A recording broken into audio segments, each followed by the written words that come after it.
Hello, my amazing children. This is Grandma Carla, and I'm going to read to you The Whale, which is another Lighthouse family adventure by Cynthia Rylant. The Whale, Chapter 1, The Family. And I'll show you the pictures at the end of each chapter. In a lonely lighthouse, there lived a family of animals who were in fact not lonely at all. Their lighthouse stood on top of a cliff of sharp rocks beside the sea, and it looked as if it were the most forlorn and empty place in the world, standing there all alone. But if one drew closer to this lighthouse, everything about it changed. For there were blue petunias growing in window boxes at the little cottage next door.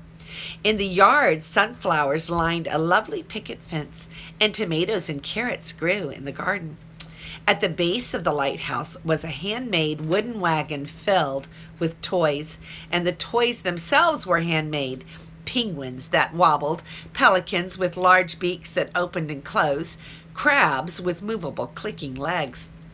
If one drew even closer to the front door of the keeper's cottage, the smell of fresh baked bread or berry dumplings floated out onto the wind. And looking inside this open door, there one would find the happiest family in the world. They were Pandora the cat, Seabold the dog, and 3 mouse children, Whistler, Lila, and their baby sister Tiny. They had lived here together for less than a year, but already they had made it a home. On this particular summer day, Whistler and Lila were preparing for a shell-gathering trip along the beach. Whistler had a project. "We are going to collect broken clamshells," he told Pandora the cat, as she refilled his cup with warm ginger tea. "And then I'm going to build a birdhouse and decorate it with the shells and put it on a post in the garden." "Lovely," Pandora purred. "It will have the feeling of the sea, and the birds will be happy." "It was my idea," said Whistler's sister Lila. "It's true," said Whistler. "Lila thought of it. I'm simply carrying it out." "Wonderful," Pandora said. "But I'll help collect the shells," said Lila. "Then I have to finish sewing an apron for my doll." Lila held up a small wooden mouse doll. It had a tiny blue bonnet, large painted eyes, and a simple flowered dress. It looked a bit like Lila herself. "I do love summertime, don't you?" Pandora purred happily, slicing another piece of brown bread for Whistler. "Oh, yes," said Lila. Whistler nodded vigorously.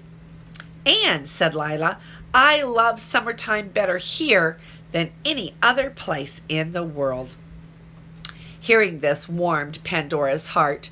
Some days she could not quite believe that she had been blessed with this little family, for she had first lived all alone at the lighthouse. For 4 long years she had baked bread for none but herself, poured tea for no one else, and kept the great lamp shining without the help of another. But all that changed when a dog named Seabold and his broken boat washed ashore one day. For Seabold stayed on with Pandora while his injured leg mended, through fall, then winter, then on to spring. As he repaired his beloved boat, Seabold thought surely he would return to the ocean and again sail the wide world. But then one day they found the children, orphans, floating in a crate and lost, and Pandora and Seabold took them in. They tended to these little ones, cared and cooked for them, tucked them in each evening, and welcomed them awake in the morning.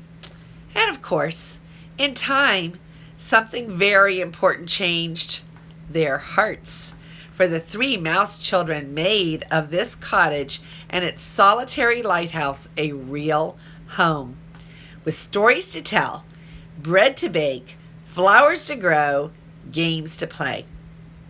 And Seabold, who had thought he would always live a solitary life, could not leave, for he was a family dog now, and he was needed. As Whistler and Lila finished their bread and tea this summer morning, Siebold took Tiny to the lagoon to look at a giant sun starfish. These were quite amazing creatures, for they were enormous and had 20, Siebold counted, 20 legs. They rested in the shallow water or on the cold, wet rocks and thought their starfish thoughts. Tiny watched them from the roll of Siebold's soft cap, where she loved to ride, and gurgled happily. Siebold smiled. He was quite attached to Tiny. On their way back to the cottage, they passed Whistler and Lila, heading for the shore with twine bags in their small paws.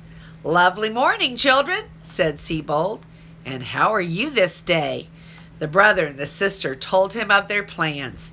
"Splendid," said Siebold. "I must clean the lanterns in the lighthouse, or I'd join you myself. But have a wonderful time," he added, "and keep a sharp eye out for adventures." Siebold always said this to the children as they went off anywhere. It was no wonder that he chose the name Adventure for his dear boat.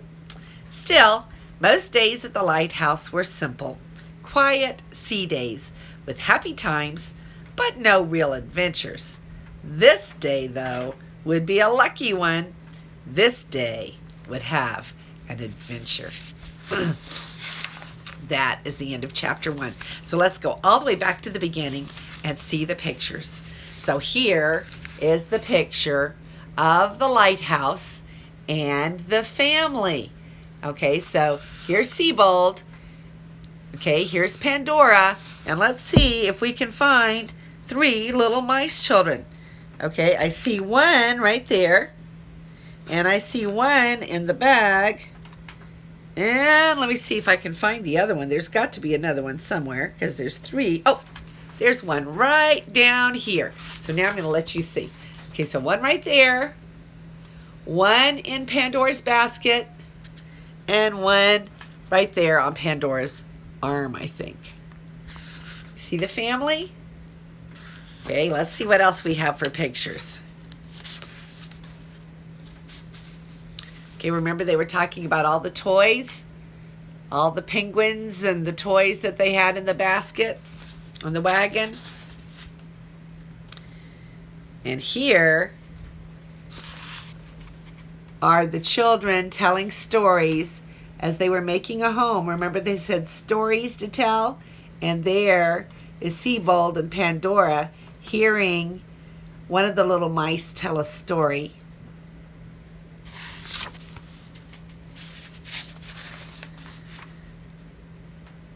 And then, remember, the children were lost in a little crate and they came to the lighthouse in a little crate and they were lost. But they had a home, didn't they? They found a home. Now, this one you have to look very carefully. Can you see the little baby Tiny up in the hat? Siebold's hat, little cap. He always carries a little Tiny, who's the smallest of the mice, up in his hat.